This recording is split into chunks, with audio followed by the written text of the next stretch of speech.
आ गया। उस्मान गाजी ने बूसा फतह किया और उसने अपना बादशाहत संभाला।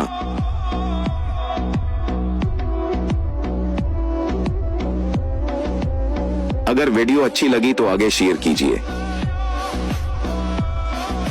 बताता चलें कि उस्मान गाजी ईदार कबीले में है और अपने पूतों के साथ मशक कर रहे हैं। लेकिन सवाल ईदार बनता है कि उस्मान साहब ब्रूसा का मुआसरे में क्यों नहीं है? तो इसीलिए नहीं है क्योंकि उसने ब्रोसा का मुहासरा ओरहान गाजी और अलाउद्दीन गाजी को छोड़ा है। क्योंकि अभी तो उस्मान गाजी का दौर गुजर रहा है और बहुत बूढ़ा हो रहा है। तो उस्मान साहिब मशक करते करते थक गए। फिर वो बैठ गया और उनके साथ अपना खातून भी बट गया। वो बातें कर रहे थे तो इस दौरान खरकोताई साहब आ गया। जरकोताई साहब ने मंगोलों का एंट्री हो गया। जैसे मंगोल सिपाही कबीले की तरफ आया तो रास्ते में जरकोताही साहब ने सलाम किया। अब मंगोल सिपाही ने कहा कि आप मंगोलों के जानबाज सिपाही जरकोताही हैं। तो जरकोताही साहब ने बहुत अच्छा जवाब दिया और कहा, मैं उस्मान साहब का जानबाज सिपाही हूँ न कि मंगोलों का। फिर मंगोल ने कहा, मैं उस्मान साहब से मुलाकात करना चाहता हूँ।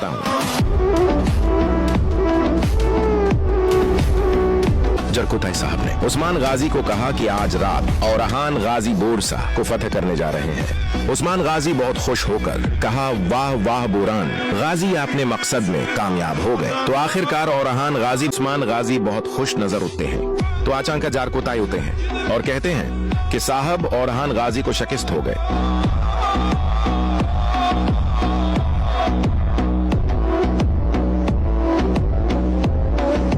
उस्मान साहब बहुत ज्यादा परेशान हो जाते। तो आखिर में उस्मान साहब फैसला किया कि 2 दिन बाद हम एक जरगा बुलाएंगे और कहते हैं कि जरगे में फैसला होगा कि ब्रोसा का मुहासरे का कमांडर कौन रहेगा। अब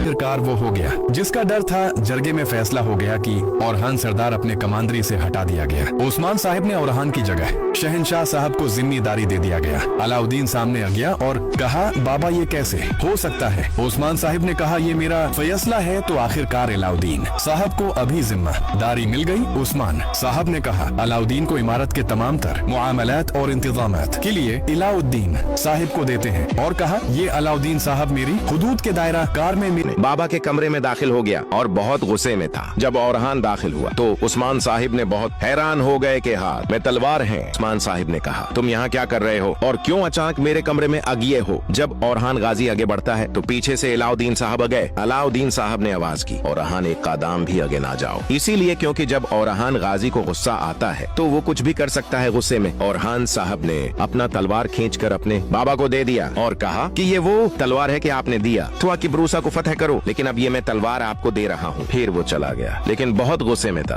और सबसे गमगीन बात तो ये है कि जब ओरहान और अलाउद्दीन एक कमरे में जाते हैं तो ओरहान सरदार कहते हैं कि आज के बाद ना तुम मेरे सामने आओगे ना मैं तुम्हारे सामने आऊंगा। तो इस दौरान खलीमा आती है, ओरहान को कहती है, ये किस तरह बातें करते हो? लेकिन आखिरकार अलाउद्दीन और ओरहान गाजी का फिर से झगड़ा हो गया और नाराज हो गए एक दूसरे से। आगे क्या होता है दूसरे पार्ट में देखते हैं।